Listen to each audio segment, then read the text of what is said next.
High বন্ধুরা, কেমন আছো সবাই? কাম উইথ অনেক ইউটিউব চ্যানেলে সবাইকে ওয়েলকাম করছি নতুন একটি ভিডিওতে।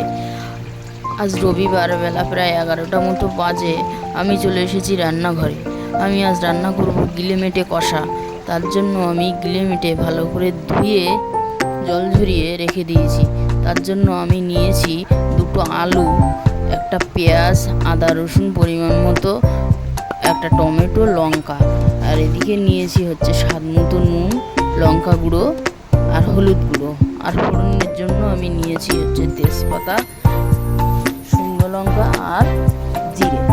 প্রথমে আমি মশলাটা কষিয়ে নেব। তার জন্য কড়াইতে শুকনো লঙ্কা, তেজপাতা আর জিরে দিয়ে দিলাম। একটু নেড়ে আমি পেঁয়াজটা দিয়ে দেবো।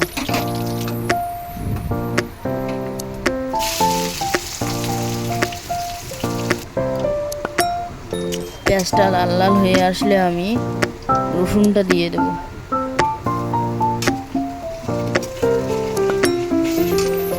রসুনটা লাল হয়ে গেছে, এবার আমি আদাটা দিয়ে দেব আর টমেটো দিয়ে দেব।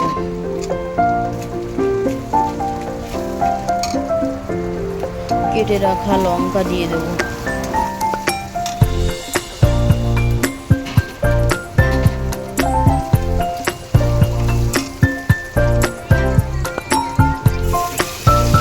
জল দিয়ে মশলাটা ভালো করে কষিয়ে নেব।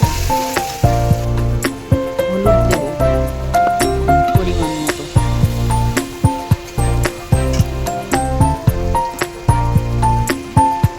মতো, লঙ্কা গুঁড়ো দেব,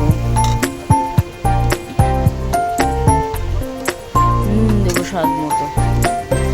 ভালো করে নেড়ে কষিয়ে নিয়ে আমি আর একটু জল দিয়ে কষিয়ে নেব।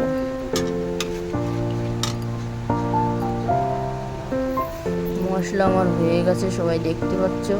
এবার আমি গিলেমেটেটা দিয়ে দেব।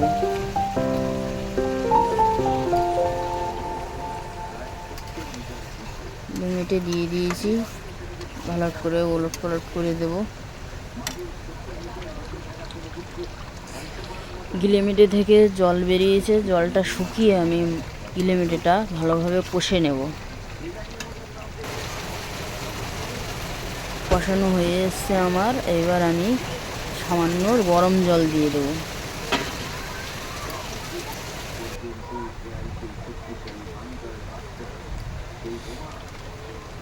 রান্নাটা হয়ে গেছে, এবার আমি গরম মশলা দিয়ে দেবো। ভিডিওটি তাহলে এখানে শেষ করছি। সবাই ভালো থাকবেন, সুস্থ থাকবেন, আর ভিডিওটি ভালো লাগলে অবশ্যই পাশে থাকবেন।